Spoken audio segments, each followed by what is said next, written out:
All right, everybody. Good morning. Happy Sunday, the day after the first Seattle Seahawks preseason game. And there's plenty to talk about coming out of that game. But I want to take this first video of the day to kind of keep things in perspective appropriately when we talk about what went down last night. Because last night, the team did not play very well. They did not look very good.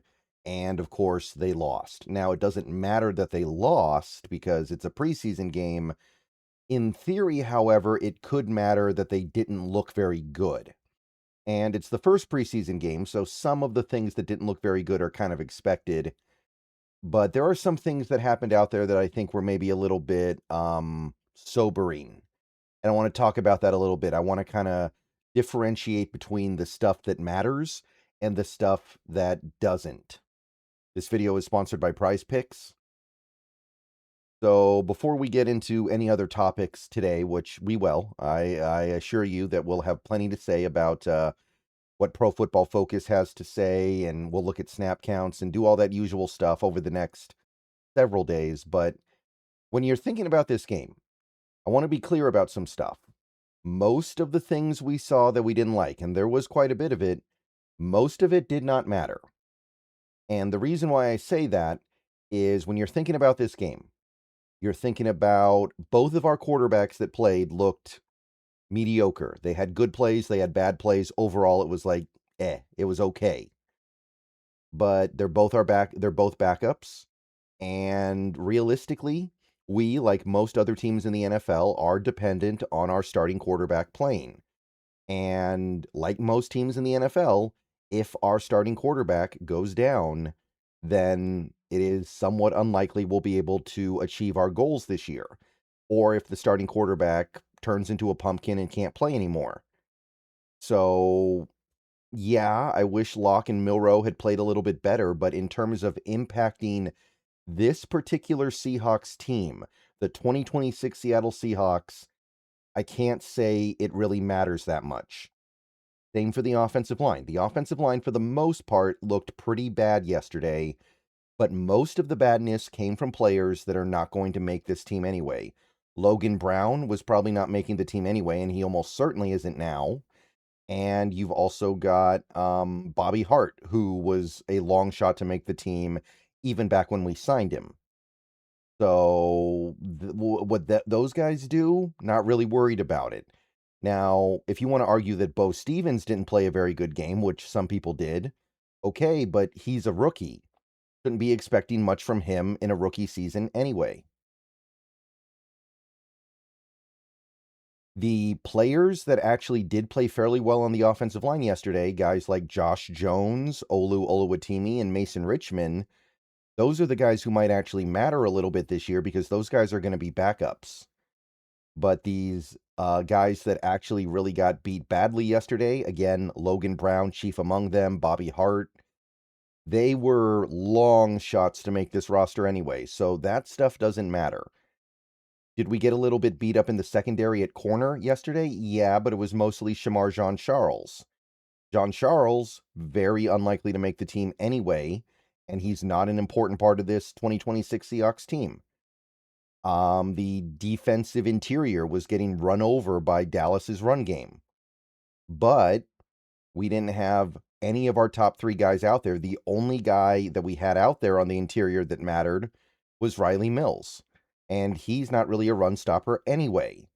So all of these things, they don't really impact the team, but what does? All right, guys, let's take a quick break here to talk a little bit about Prize Picks, currently the #1 sports pick app in America. The app is very easy to use. Check it out to my left here. You can do player picks, where you just pick more or less on a few player stats and lock in your lineup. Or you can pick teams, where you pick winners, spread, or total on any game or fight. The app is available in most states, including California, Texas, and Florida. Right now, they have a great offer. You can play your first $5 lineup and get $150 in lineups if you win.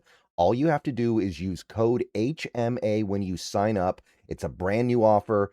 Best time possible to get on the app. So get on over there and get to winning that first lineup. So remember, Prize Picks, code HMA. Download the app today, and remember to always gamble responsibly. So the thing that mattered to me, the thing that makes me a little bit concerned about this upcoming season, the main thing would be the edge rushers. If you take a look at ESPN's box score for last night's game, you'll see the Seahawks had 0 sacks and they had 2 quarterback hits total. The whole game, 2 quarterback hits. One of those quarterback hits was J.R. Singleton, who is a defensive tackle, plays on the interior, and the other was by Mike Morris, who is kind of a tweener. He's a really big player, like a defensive tackle. We play him at edge sometimes, so he's somewhere in the middle. The point I'm trying to make here is that when it comes to the true, like, edge rushers on this team that played last night, none of them even got that close to the quarterback. That's the part that I came out of that game kind of feeling like, okay, that didn't go the way I wanted it to, and I think it matters. Jalen Gaines, I want to be clear about something. I don't think Jalen Gaines played a bad game. I don't think Jared Ivey played a bad game. Neither guy was able to get to the quarterback or even get close to the quarterback, though. So those two players, maybe they played well, but I didn't see a lot of action getting pressure on Howell or Milton. So that has to be noted here because as an edge rusher, that's a big part of your job. And Connor O'Toole got opportunities last night, and I'm not saying he played bad totally, but I didn't really see a lot of pass rush coming from him. Marvin Jones Jr. is another guy who could have maybe made a play or two out there or made an impact as a pass rusher. Didn't really see too much. And then you've got Aiden Hubbard, the UDFA rookie that a lot of people are intrigued by. He played some yesterday, and I didn't see any pressure from him. Overall, there was very little pressure, but the edge group in particular, it just was not there. And that is something that I think matters for this team.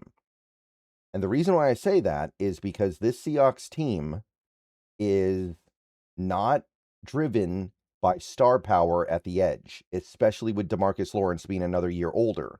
They have 4 players that are good, but none of them are superstars. I don't really think any of them are stars at this point. Maybe DeMarcus Lawrence, but he just turned 34. So therefore, you could really use a 5th guy in there. Like, we got a 4-man rotation right now, that's fine. But when you are dependent on a rotation and depth over individual star power, I think that it would benefit you to have a 5th guy. Maybe not every game, but on occasion, a 5th guy you can put out there that you know can at least get the job done and will occasionally make a nice little impact. Somebody that you're not just putting out there as a warm body, somebody that's actually out there who can make plays. And there was an opportunity to go get a guy like that in the offseason. We ended up not. Guys like Clowney, guys like Cam Jordan, guys like et cetera, that crew. Those guys are pretty much all snatched up. There are a few left. Kyle Vanoy would probably be the lead remainer.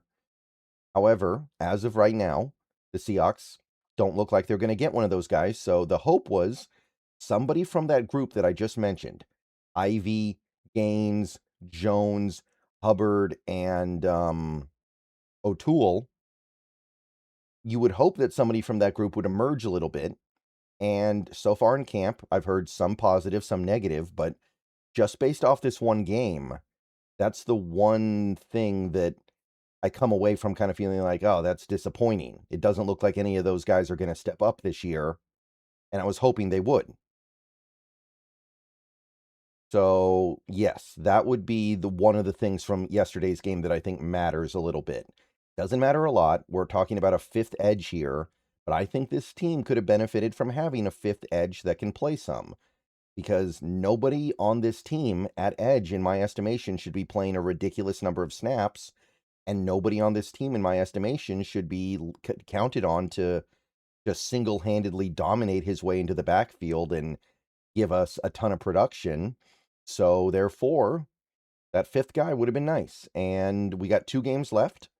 Hopefully one of those 5 guys, or maybe somebody else, comes out of nowhere here to impress us and say, hey, I could be that fifth guy. And maybe the fifth guy ends up being Mike Morris, who's kind of a tweener, and maybe you can look at him as kind of a big edge. But based on what I saw yesterday, doesn't seem like that guy's stepping forward quite yet. 2 games left, and we'll see where we are after those.